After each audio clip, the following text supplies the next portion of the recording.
আলহামদুলিল্লাহ আমরা এই মুহূর্তে আসছি ফেনী জেলার পশ্চিম উপজেলার 1 নম্বর মির্জান ইউনিয়নের কালিকাপুর গ্রামের বল্লার মুখ নদীর পাড়ে মোহরী নদী, যেই নদীটা আপনারা দেখছিলেন ভাইরাল হয়েছিল ইন্ডিয়া থেকে বিএসএফ আইসা, অর্থাৎ আমাদের পার্শ্ববর্তী বন্ধু কেমনে কই শত্রু, এরা আমাদেরকে ওই বাংলাটা কাটিয়ে দিছিল। এটা হলো মূল বিষয়। ওই যে কাটা তার দেখা যাইতেছে, ওলামা কেরাম প্রতিনিধি আসছে, আমাদের ফুলগাজী উপজেলা মসজিদের খতিব মাওলানা আব্দুল মতিন ভাই, ওস্তাদ মোহতারাম ফুলগাজী আশরাফি মাদ্রাসার নায়েব মুহতামিম মুফতি জুবাইর সাহেব হুজুর, ওলামা বাজার থেকে আসছেন মাওলানা শিবির সাহেব হুজুর, এরপরে মাওলানা আব্দুল কাহের সাহেব হুজুর, মুন্সিয়াট মাদ্রাসার মুহতামিম নুর ইসলাম ভাই, ডাক্তার মাহমুদুল হাসান ভাই সহ অনেকে দেখতে আসছে। আজকে পশ্চিম এলাকার দুটান বাংলা দেখছে, এরপরে এখানে আসা হয়েছে। এটাও মোটামুটি ক্ষতিগ্রস্ত একটা এলাকা, সময়ের ভিতরে একটা এলাকা। হ্যাঁ, ফিলার ইয়ে কার হুজুর? এটা ইন্ডিয়ার ফিলার, ওরা ওই দিক থেকে আসে কাটতে, ওই যে কাতার কাটা কাটে। তাহলে এই সেট থেকে ইন্ডিয়ার হচ্ছে, ওই যে দেখেন না ইন্ডিয়ার ওই তারকাটা দেখছেন না, তারকাটা থেকে থাকে সীমানা বাড়ি থাকে, তারা এখানে কাটি দিয়েছে, এখানে কাটি দিয়েছে। রাত্রে ফাহারা দিছিল এরা হুজুর। আমনে এলাকার না ভাই, আমনে বিডিআরে বাধা দিয়েছে, পাবলিকে বাধা দেওয়ার পর ভাগ গেছে। এরপরে এতরা ফায়ার করছে, কয়েক রাউন্ড হাকাওয়াত করি, এরপরে এখান থেকে কাটে দি ভাই গেছে। আমরা তো তখন দেখেন নাই কাটতেছিল, বাধা দিছিল। আরে আমরা বাংলাদেশে আসি কাটে দেওয়ার জন্য চেষ্টা করছি, বিডিআরে বাধা দিয়েছে, পাবলিক আমরা ফাহারা দেন না এলাকাবাসী, ফাহারা দিয়েছে। বিডিআরও ছিল, বিডিআর চলে যাওয়ার পরে তারা একটা চান্স পাইছে, দ্বিতীয়বার আসি কয়েক রাউন্ড হাকাওয়াজ করি, এখান থেকে কাটে দি ভাই। প্রথমে ওরা ওইদিকে কাটতে চাইছিল, পরে আমরা বাংলাদেশে থেকে কাটে দিতে চাইছি, পরে ওদের সীমানা ওরা কাটে দিছে।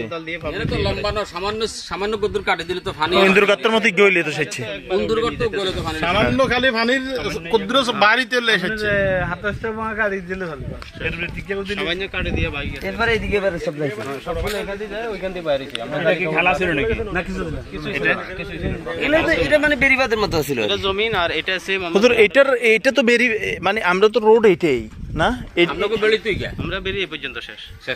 তারা বেরি সেম রাস্তা ছিল, তারা এখানে বেরি ছিল, ওদিকে আমরা বেরি নাই কেন? এই জমি জামাগুলো কার? বাংলাদেশের না? জি, বাংলাদেশ।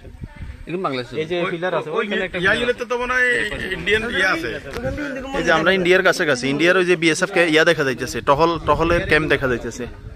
ওই যে আমি জুম করে দেখাই, এই যে দেখেন অবস্থা কি। হ্যাঁ, আমরা একদম সীমানায় আসছি। এই বাঁধ যদি না বাঁধে, মনে করেন আমাদের বিশাল অবস্থা শেষ।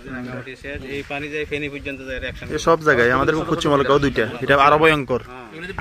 আপনাদের মির্জন ইউনিয়ন আমাদের ফুলগাজী চিতলি ইউনিয়নের চেয়ে ভালো আছে হিসাবে আমরা ঢুকার পরে দেখলাম। আমাদের এলাকাটা তো একদম 10 মাইল 7 মাইল মরুভূমি হয়ে গেছে, পুরো এলাকা পুকুর ঘাট সব ইয়া হয়েছে। এটা যদি না বাঁধে তাহলে সমস্যা। এটা ইন্ডিয়ান টাওয়ার না? হ্যাঁ, এটা ইন্ডিয়ান টাওয়ার। ইন্ডিয়া সিম আছে নি আপনার কাছে? ইন্ডিয়া সিম আছে নি? বৃষ্টি হলে পানি চলে যাবে, তাহলে বৃষ্টি পানি জমালে এরকম মনে করেন 2 ঘন্টা ইন্ডিয়া বৃষ্টি হলে কিন্তু তো ঘুরে গেছে। হুজুর এদের সীমানা বলে এটা? হ্যাঁ ভাই, সীমানা কিন্তু ঘুরে গেছে। এখানে একটা সীমানা এদিকে ঘুরে, এটা এভাবে এটা করে ফাড়া দেয়, ওই যে বিএসএফ দেয়া যায়, কল্লা দেয়া যায়। হ্যাঁ, ওই যে কল্লা দেয়া যায়, কাটা তো কল্লা কি দেয়া যায় লাগে।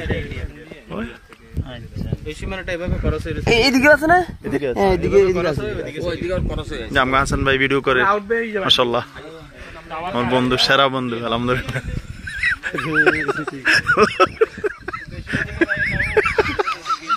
এখন আমরা একটা হাসান ভাই সাক্ষাৎকার নিব অনেকদিন পরে, আলহামদুলিল্লাহ মাশাআল্লাহ। তো আমরা আসছি, আসলে আল্লাহ তাআলা বিপদগ্রস্ত সবাইকে হেফাজত করুক। আসলে আমাদের এলাকাটা অনেক ক্ষতিগ্রস্ত হয়েছে, অনেক। আল্লাহ রহম করুন। হ্যাঁ, আছেন ভালো আছি আলহামদুলিল্লাহ। আমি তো নেই, এতে আছি ঢাকা গাজীপুরে। হ্যাঁ, গাজীপুরে আছি। অনেক ক্ষতি, তবু আমাদের 1 নম্বর, আমরা 3 নম্বর সিতুলিয়াতে ক্ষতি বেশি হয়েছে। আমরা তো আলহামদুলিল্লাহ রোয়া ঠিক আছে, পুকুর টুকুর মোটামুটি এই সাইডটা, ওই সাইডটা ঠিক আছে। আমরা অনেক সাইড পুরোটা একদম